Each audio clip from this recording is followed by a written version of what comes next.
दोस्तों, हमारे चैनल में आपका स्वागत है, जिसमें हम मेवात के मुद्दों के बारे में बात करेंगे, जिसमें एक अहम तरीन मुद्दा है पानी। इंसान को जिंदा रहने के लिए जिन चीजों की सबसे ज्यादा जरूरत होती है उनमें से एक पानी है, जो बहुत अहम तरीन जरूरत है। साफ पानी इंसान का मौलिक अधिकार है। आज देश के बहुत सारे हिस्सों में लोगों को पानी की कमी का सामना करना पड़ रहा है, पर मैं खास तौर से मेवात की बात करूंगा, इसलिए कि इस इलाके में पानी की परेशानी की बात करने को कोई तैयार नहीं। मेवात के बारे में बात करने की सबसे खास वजह इसका दिल्ली के करीब होना है और इसके ज्यादातर हिस्से का एनसीआर में शामिल होना भी है। मेवात में मैं पूरे मेवात इलाके की बात कर रहा हूँ, जो हरियाणा, राजस्थान और यूपी में बसता है। ज्यादातर गांव ऐसे हैं जहां औरतें मीलों चलकर सर पर पानी लाती हैं। मेवात में 80 से 90% लोग किसान हैं, जिनकी जिंदगी का हर पहलू खेती पर टिका है और उससे जुड़ा हुआ है। दोस्तों, मेवात में ऐसी फसलें बोई जाती हैं जिनमें ज्यादा पानी की जरूरत गेहूं।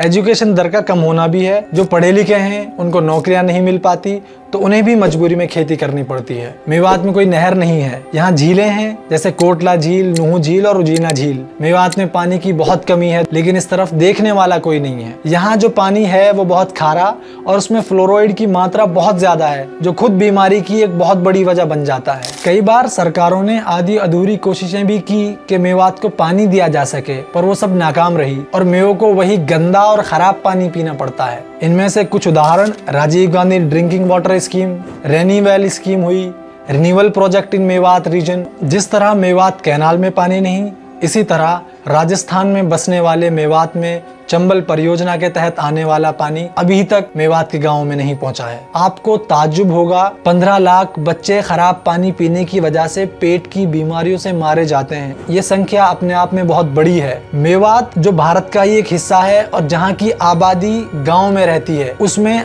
आप इस डेटा के हिसाब से अंदाजा लगा सकते हैं कि कितने बड़े पैमाने पर बच्चे बीमार होते होंगे और मारे जाते होंगे। मेवात में जो खारा पानी भी है, उसकी वजह से मिट्टी खराब होती जा रही है, जिसकी वजह से फसलों पर असर पड़ता है और धीरे धीरे मिट्टी की क्वालिटी बहुत ज्यादा खराब हो रही है, जिसकी वजह से खेती करना मुश्किल हो जाएगा। और उसी खराब पानी की वजह से औरतें और बच्चों में बीमारियां होना बहुत आम बात है। WHO की रिपोर्ट के अनुसार पानी से होने वाली बीमारियां डायरिया, कोलेरा, डायसेंट्री, टाइफॉइड और पोलियो हैं। इनमें से कुछ बीमारियां तो ऐसी हैं जिनके नाम आप पहली बार सुन रहे होंगे, पर हाँ, ये बीमारियां पानी से होती हैं, ये बात आपको माननी पड़ेगी।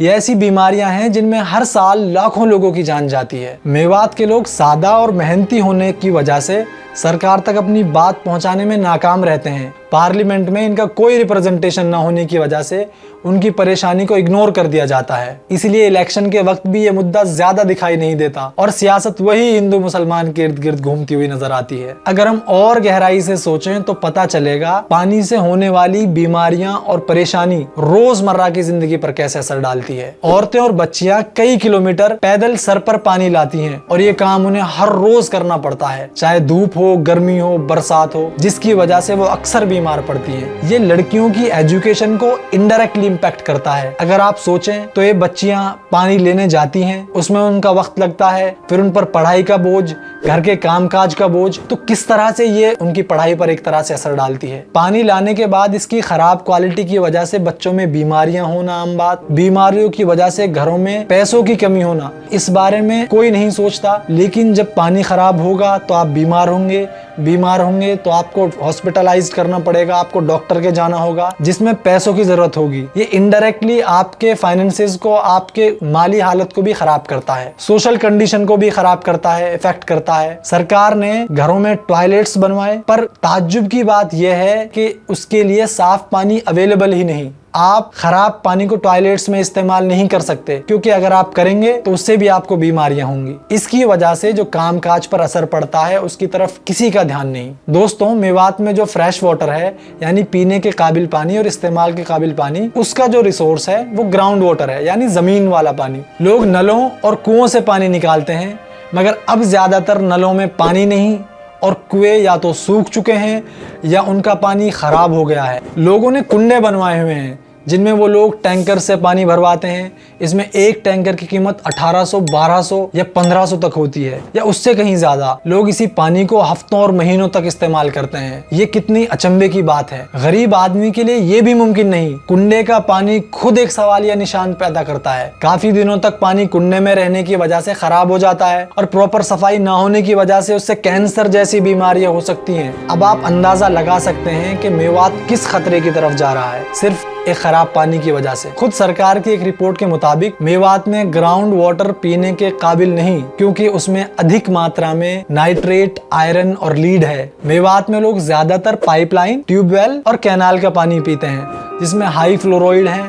जिसकी वजह से दांतों की बीमारियां, बदन दर्द, सांस की बीमारियां और बहुत सारी बीमारियां होती हैं। मेवात के लोगों की आवाज इतनी ऊंची नहीं उठ पाती कि सरकार के कानों तक पहुंच सके और इसलिए उनकी सुनवाई नहीं होती। उनके नेता उनकी बुनियादी परेशानियों से ध्यान हटाकर दूसरे मुद्दे दे देते हैं, वो जिनमें उलझ कर रह जाते हैं। ये सोचने की बात है, जब तक हम पानी जैसी बेसिक जरूरत से ऊपर नहीं उठेंगे, हम एक ऐसे भविष्य की कल्पना कैसे कर सकते हैं जो हमारे बच्चों के लिए बेहतर होगा। जब तक हम खुद अपनी आवाज नहीं उठाएंगे, कोई हमारी आवाज सुनेगा नहीं और हमें इसी तरह भटकाया जाता रहेगा। हम वही पानी के लिए परेशान और हमारी आने वाली जनरेशन भी इस पानी के लिए सरकारों से भीख मांगेगी। मेवात में बहुत सारे एनजीओज हैं जो पानी को लेकर काम कर रहे हैं।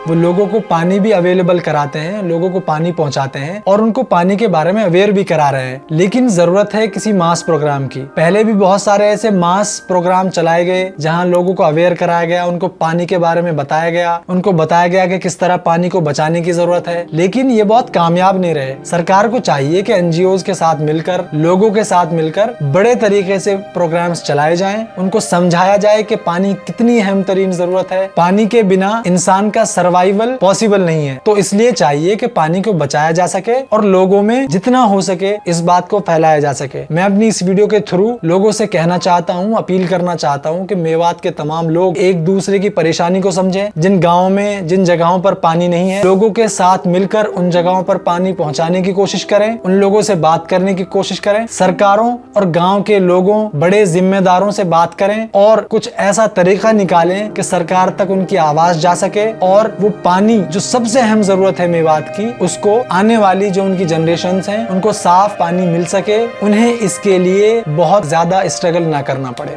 दोस्तों, अगर आपको ये वीडियो अच्छा और इन्फॉर्मेटिव लगा तो आप इसको लाइक करें, सब्सक्राइब करें और शेयर करें। खुद भी देखें, दूसरों को भी दिखाएं, ताकि हम मेवात के मुद्दों पर ऐसे ही बात करते रहें और आपकी आवाज आगे तक पहुंचा सकें। आप कमेंट बॉक्स में ये जरूर बताएं कि किस किस गांव में पानी की ज्यादा परेशानी है।